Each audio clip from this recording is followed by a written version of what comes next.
you, Adonai, our God, King of the universe, who gives the Torah of truth and the good news of salvation to his people Israel and to all the people through his Son Yeshua the Messiah our Lord. Amen. Amen. All right. Quick rundown. What did we discuss last week? Joshua. Going into Joshua. What was important about that? He was the son of Dan. Was the son of somebody. May I have a mommy or a daddy? See what I did there? I thought you did that. Then it's a very long time. Very What did we discuss? We discussed Joshua. Joshua comes out. He pictures up what was the main theme. Chazak. They kept on telling him, be strong, be bold and courageous. Okay? God told him that. Moses told him that. The people tell him that. Right? Yeah, we don't know, but maybe he just resigned the fact that he's probably going to be scared. He's probably going to be nervous. He probably doesn't understand what this calling is that God is putting him into. Remember, if you were walking after Moshe, surely you would be trained like your rabbi, so therefore he was going to be more of a prophet than a general. Right? Isn't that the purpose of being trained like your rabbi? No, well, yes and no. Yes, because he got to sit in the tent. So he learned from his rabbi, sure, but the father is the one that actually gave him instruction. Because he was the one that was going to ford the Jordan. He was the one going to Gilgal. He was the one going to take the land. Him and his 40,000 troops. Now you're giving away your story, but what are you talking about when it comes to a rabbi-disciple training principle? Be walk as close as being covered in dust like in Israel. Right. Right? There's this process that you go to train up to become like your rabbi, to emulate him, to mimic him. Alright? And as Paul says, follow me as I follow Christ. Okay? The call of discipleship is that you will become like him. But this is the kicker. You are not the exact composition of the gifts that you receive as the same as your rabbi. Okay? You might have a slightly different calling, but you can still be like him. How am I being like Yeshua, but now I'm acting, as a prophet versus a general, or a teacher versus a shepherd, or an emissary? You're founded in Torah. You have a good grounding and understanding of who the Father is and who He's not. And you have a blessing and a privilege to go and invite other people to come into the kingdom, to be able to cause them to inherit. Right? This is one of the biggest foundations that we have in Joshua. It sticks out right in the beginning. It's not just about chazak and much. You will cause them to inherit. And he said, what does that mean? It means people are going to follow you. Are you going to lead them into kingdom, or are you going to lead them on your own path? Which kingdom are you building?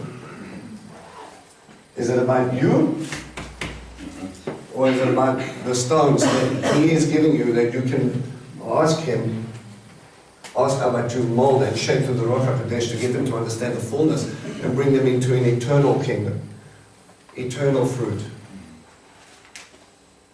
What are we busy about? Right? We see Joshua, and again, we've got those three parables, remember the parallels. Remember the three books you cross-reference with Joshua? Revelations and Acts. Right, Joshua, Acts, and Revelations. Right? In essence, if you want to break it up, and there's more aspects to this, is a physical inheritance, a spiritual inheritance, and the fullness of them coming together in the end. Okay? I'm going to cause people to come into the kingdom. Sorry, while on the subject of stones, Brenda and I came across something last night about how David picked up 5 stones. Right. And we ought to have spiritual stones of prayer, faith, belief, obedience, what else do you remember? There was a 5th stone, sorry, but just as much as Joshua, David, just as much as Joshua had stones to build on, we too ought to carry those 5 stones with us. Absolutely. spiritual side. Sorry, I know it's not really off. No, it's actually quite in line, because when you look at it, what was Joshua's foundation? Only be careful to obey all of my mitzvot that I've given you. You're going to cause them to inherit, you're going to cause them to keep what they have, if they follow Torah. Remember, it goes all the way back to Exodus 19. And it goes all the way back past that to Abraham. The reason they were pulled out was because of obedience and faith. The reason they were brought in and taken up through generation after generation after generation to be pulled out of Egypt, to be brought to Sinai, to enter into a covenant that was already promised to Abraham and his seed, to be able to pull across, to get them to the point to cross the Jordan. The promises are there and those things are established because I'm taking you into the land where you can live this out. The problem is, not many people want to. Remember, I said to you guys, it's very important. There are people that talk about the Joshua generation, but they don't want to walk like Joshua. They don't want to spend the time in the Mishkan. They don't want to learn from their rabbi. They don't want to cause anybody to inherit. It's only me and my house, and don't worry about the rest of it. But the simple fact of the matter is, if you are being invested in, God is investing you with truth. Now you take that truth. Now we're going to bring this back to the parable of the talents of silver. Right? I've given you something. He's redeemed you. As silver represents, right? So I've redeemed you and I've given you so much. He's going to go away for a time and he's going to come back and he's going to ask you what you did with it. Where's the investment? Where's the fruit? Where's the growth? That's what he's asking, right? Yes. And remember, some, even a little, well done. Even if I change one life, my redemption, what it cost, the blood of Messiah, to get me redeemed, to get me back into the kingdom. If I can change one life, even one, it's a life well lived. Because I was given life and I gave life to someone else. I was given Messiah, I gave Messiah to someone else. I was given truth and Torah, I've given it to someone else. Right? And as that expansion goes, some will, I don't know, maybe be more effective than others, maybe God will use them lightly than others, but it doesn't matter. It's your heart's desire to share what you're given. How can you give anything less than your life if He was willing to give all of His life? Remember the push and pull that we had there is that I will take all of you and I'll give you some of me. Discipleship doesn't work like that. It's give you all of me, and Joshua finds himself in the midst of being a leader after watching Moses wrestle with these people in between him and God, watching him go through those stages, watching him learn those life lessons. Remember, there were 7 times Joshua picks up, right? In the text.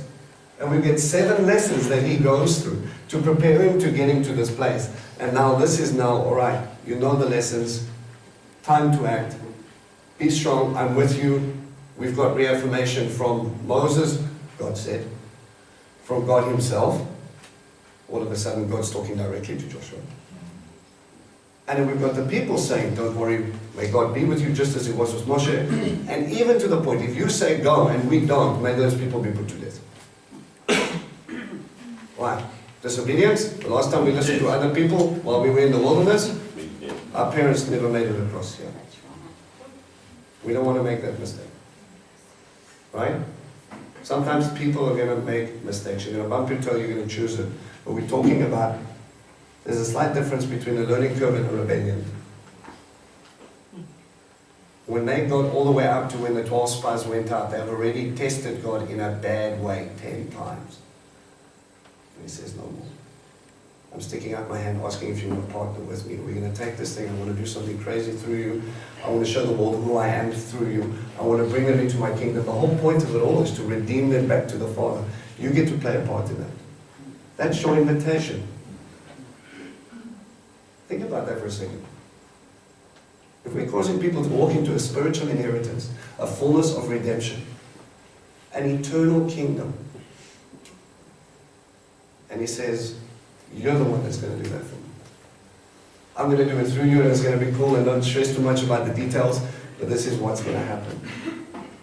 You're going to bring someone into the kingdom so they can live forever. How many of you would go, that sounds pretty cool? But to be able to get there, you have to let go of self. A lot. Yeah. A lot. A lot. This is where the Ruach HaKodesh comes in. Recalculating. Yeah. Except it's your own internal GPS, right? It's funny, I didn't mark myself anyway. We need to remind ourselves about that because we start getting a relationship with God, and then we start coming with other stipulations about how we want and how we think we're comfortable, where we're fine. But growth isn't comfortable. You've got to break through the soil. You've got to dig deep through the roots. You've got to lift up and you've got to reach up to the heavens. If you're a plant, that's your point. Okay? That's where you're gathering your stuff from. It is the rays, it is the water, but it's my grounding that's going to do that. And if I'm grounded in the Father, and His Son, let's use an English play on words, is the rays, and the Malchut HaShamayim, the waters from heaven, are what watered me, then I'm going to continue to lift up my leaves, and I'm going to go up like this, and I'm going to say, Abba, here I am. And you know, there's an interesting thing about the parable of Messiah when you talk about the parable of the mustard seed. Now I'm going off track, but hey. The parable of the mustard seed, now when we look at the mustard seed, not only is it one of the smallest seeds we know of, we have, but in the Middle East, the mustard seed is what? Weed. It's a weed. It's a good for nothing, you pull it out. And then God goes, the kingdom of heaven is like mustard seed. Hang on a second, what are you trying to say? If you have faith like a mustard seed, you're going to grow and you're going to become a tree and you will become a refuge for the birds that are around you. Now hang on a second. A mustard seed is like a bush. Now all of a sudden it's a tree. Not only a tree, but it becomes a hiding place for the birds of the air. So what is the kingdom of heaven truly like? I took a weed and I made it greater than it was itself. I picked you up and I'm going to make you greater than you could have ever been. But when I'm done with you, you will also be a refuge or a shelter for those who are weaker. Is that in the picture? Right. So now if Joshua and they can go out and they can go establish this place of refuge, this place of relationship with Abba, and you can come into this position with this heart's desire to uphold it and keep it separate from the world, even though He put you on a land bridge between 3 continents. You will cause not only your people to inherit, but you will cause the people that come through your land to inherit. And what is that inheritance? It's an inheritance like Ruth.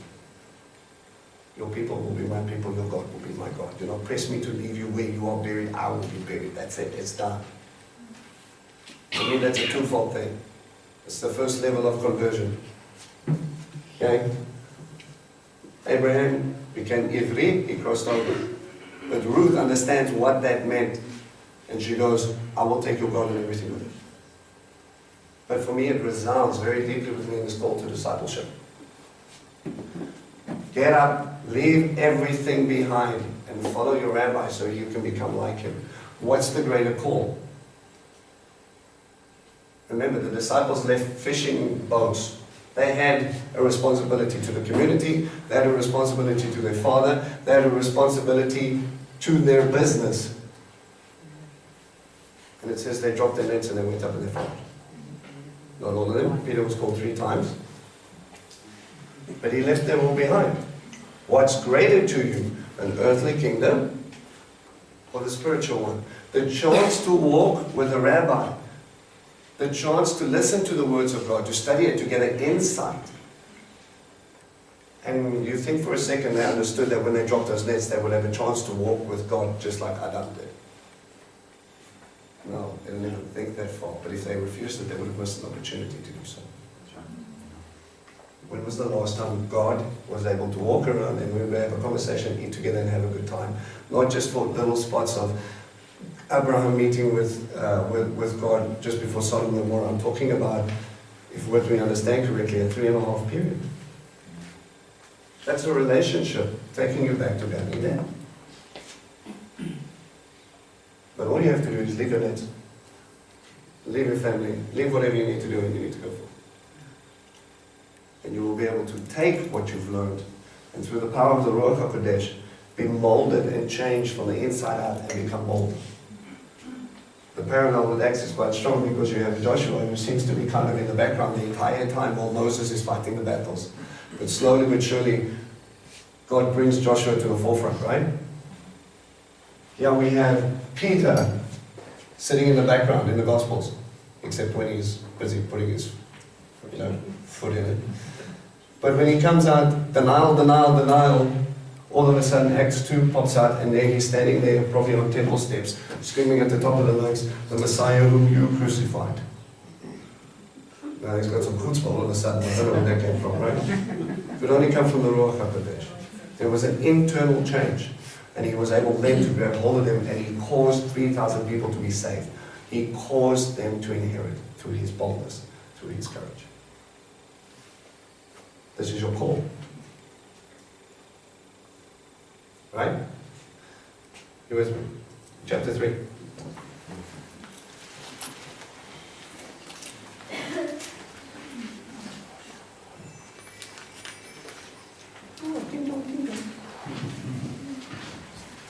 Alright, 3 verse 1.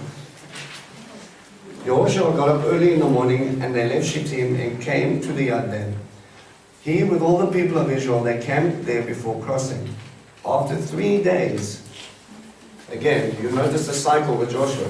3 days, 3 days, 3 days, 3 days, 3 days. Again, causing an inheritance that's happening here. The officials circulated through the camp and gave the people these orders. When you see the Ark of the Covenant of Adonai, your God, and the Kohanim who are Lebanim carrying it, you are to leave your position and follow it. But keep a distance between yourselves and it, about 1,000 yards. Don't come any closer so that you will understand which way to go, because you haven't gone this way before. Life lesson. I was having a discussion with a friend of mine and he was saying he read a portion about when the Shekinah of God ascends and settles in a tent, right? But when you have that moment, when you see God get ready to move, they knew that when he lifted up, pack your bags, it's time to go. And then when it moved forward, when he settled down, he settled down. Unpack your camp, we're staying here for a while. And isn't this exactly what he's teaching them here? That the ark goes before you. Now think about that for a second. What's the point of the ark?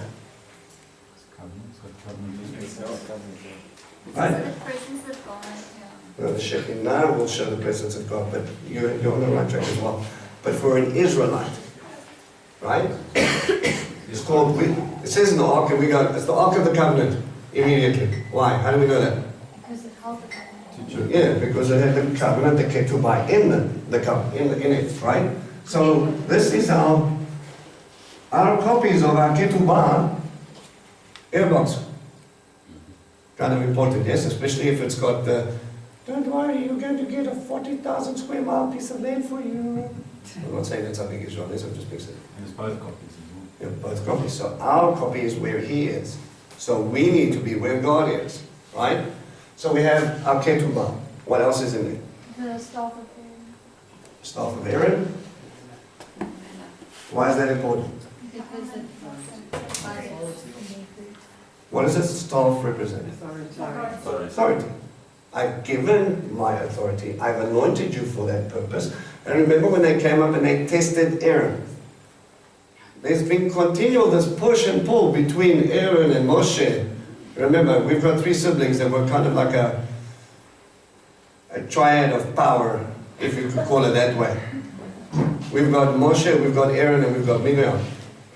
Miriam led them in worship. Aaron becomes a high priest. Moshe, the prophet, speaks to God face to face. One family. Right? So we come up and then we've got other living. Sorry, man. Sorry, you're just talking about the 3. It's sort of, I know it's a man's point of view, but it sort of represents, God, Yeshua, the Spirit, Spirit being the feminine. I'm not saying, but I mean, God used a picture. Yeah, it's a nice illusion, yeah. Right? So you've got this, and they challenge him, and then he goes, all right, put down some staffs, let's see what happens. Long story short, Aaron's staff starts to light and blossom, right? All of a sudden we see this dead thing come to life. First level. What else was on it? Fruit. Right? Almonds. Almonds already tells you something. Tammy mentioned it. Why an almond tree? The first trees that change when season comes from winter to springtime. In Israel, when you're driving through the Hula Valley, you'll see fields of these white blossoms all over the place, and everything else looks like it's still dead. But there's a change in the season. They're giving you a sign of what's happening here. We see a change, right, in what God is establishing, that no man, no person can come up against His authority, His chosen one. And this is how I'm going to do it. And again, with these 3 days references, and I'm coming up, you're looking at the 3 days and 3 nights, but also here you're looking at something dead come to life that will bear fruit. And it will be the first fruits thereof. It's Mashiach, right? By the high priest. By the high priest. Don't get any clearer than that. Right? So we have Aaron's staff. What else? Manna. Manu? Manna. Why is manna so important? Daily provision. What else? He sustains them. He sustained them. What else? Well, it's a heavenly provision. He shows bread of life. You get bread of life. Literally, the bread descended from heaven. Remember, they found it as it descended with the dew. Where does dew come from? The ground? Does it just go from the top? Right? Is my farming skills more or less there? Right? I suppose it's also a reminder of the Sabbath as well. Yeah, that's nice. It's the rest that they need as well. So they had to collect twice the amount on Friday so that they could rest on the Sabbath. A reminder of Shabbat. Double portion on the 6th day. Rest, you're not going to find manna on the 7th. Shabbat is the sign of the covenant. Read your document. Right. This was brought to you by. I'm just pushing buttons. Right. So we have this reminder, but we have in this ark, how was the ark made up? Acacia wood. Acacia wood. So now we've got something interesting here with acacia. Acacia. Right, we have acacia wood. What? Describe acacia wood to me. It's thorny and then Thorny. It's kind of knotty. It's hard. Fast or slow growing? Slow. Yeah, where do we find acacia? Generally. In the wilderness. Okay? It's in the rock. It develops, yeah, I was teaching ADA. It develops in the places where other things don't grow. But it's prickly and it's hard, stubborn thing. but it's bendable. Yeah, But it's bendable. yeah, it is bendable. You can, once you get past the thorns. Yeah. Yeah. So the rabbis teach, if we had to use this image, gold is righteousness, silver is redemption, bronze is judgment. What is acacia? Man. You are stubborn, you are slow growing, you are prickly. But you can be better. But you can be bent. Does anybody want to be bent? And you will be covered with gold. If you choose to be. Yes. You have this thing where he takes something that you have to be careful handling. Shave off the stuff that's going to prick you. Pull it out. It's readily available in a wilderness. The world is a wilderness. There's no living water there. Right? And he comes up and he takes this, he shapes it and he molds it, and then he overlays it with gold.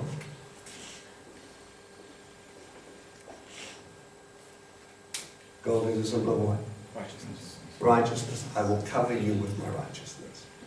And we can put back to the Mashiach, right? But on top, we have a lid. And that lid is a little crown, a little border, and then we have, I'm not going to do the whole picture thing, my drawing sucks. We have angels that are wings that are coming across like that. That's pretty good. Yes, you like that pictures. Yeah, I'm not just that. Put it on a stick and It says their wings are covering from the side, and we know there's the two cherubim. And every image we have of Abba up in heaven, any prophet that goes up sees that he's flanked on two sides and his throne is in the middle. And this piece over here is called what? Mercy seat. The mercy seat. Why is it called the mercy seat? Because God's merciful. That's nice. When blood gets sprinkled on the day of atonement. That's nice too. Where did I get the image from? In heaven. Right. So the mercy comes from the throne of God. The mercy seat is literally where he's sitting. Where do I go and appeal for compassion? Where do I intercede to? Abba is there. Is he merciful? Yes, it's one of the attributes. We know, thank God he is. Right? And he's flanked by the two cherubim. So above this, and this is really strange, right? Because we've got pictures of acacia and gold and before, and you're coming to the holy place. Judgment, all bronze is outside, right? You've got these pictures with the pillars of bronze and silver. Sockets set, everything slides in. Poles overlaid. From judgment to redemption, acacia becomes something. Righteous. And then you come in past judgment, you walk in there, and then you've got table of showbread, lechem b'min, and then you've got its gold and extras, acacia, and then you've got something that is made out of pure gold, the menorah, something that only is pure gold, seven spirits of God, only Him. You would think, if we were following this illusion, where would you put man in this thing if you were God? If something that was purely Him, where should the menorah be? In the Holies. Should be in the Holy of Holies, and yet it's not.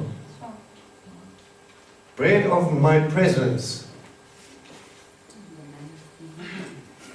My dwelling, or my spirit with you, the Shekhinah of God. It's in a tent, and it was kind of glowing. Yeah. Through intercession, the altar of incense, stepping into, where does the relationship with the ketubah start between two people? Abba. And he's holding out his hand and he's saying, are we going to do this? I want a partner, I want someone to walk with me. It has been my desire since Gan Eden. Let's go. When you see this, and everything it symbolizes, walk ahead of you, get up. You've been preparing for 3 days. In 3 days you will come into your inheritance. Cross reference, crucifixion. Death, burial, and resurrection. 3 days. And he comes up again, 3 days, 3 nights. And he gets them to look for this. If the covenant goes ahead of you, who's going to establish the covenant? Whose job is it to establish this thing? Abba. Abraham's dead. He can't establish anything. Right? Abba is going to establish this thing. But he's going to use you, part of Abraham's seed, and also the mixed multitude that is with them, to go out there to show them who God is. So he says, stay back, you have not been this way before, look for the guidance. Where does the shepherd stand? At the back or in the front? Front. He's going to lead his people. And the Kohanim are there, right there with him. So if they create this distance, and they say, take up positions, we're going to go. Sorry, on that, it seems a strange way to do it. To me, I'd have the most precious thing at the back and have the soldiers in front. Again, you're talking about a shepherd or the very Shekhinah of God. He's teaching you a very good sound principle. Yeah. When I say move, you move. When I say sit, you sit. How many of you have struggled with that one? Still get it the wrong way around. Yes. Abba, I'm going, or you're coming with me. It's not how this relationship is. Yeah? Many. Sorry, I just wanted to say, it actually goes up before you and comes in behind you, because once you're standing in the sheep pen, if I can put it like that, he's the one that then covers the door. Is the gate. So he doesn't just follow, But in the, he also comes in again behind you. absolutely. But the thing is, when he's leading his people, they need to be watching for him where he's going, because guess what? You've not been there before. How many of you have had moments when you don't know what to do, but Abba put you in a situation? Yes. And now you're like, what now? It's like, shut up, sit on your hands, I'll tell you when you need to jump. Okay. Do I jump now? Shut up, sit down. Now.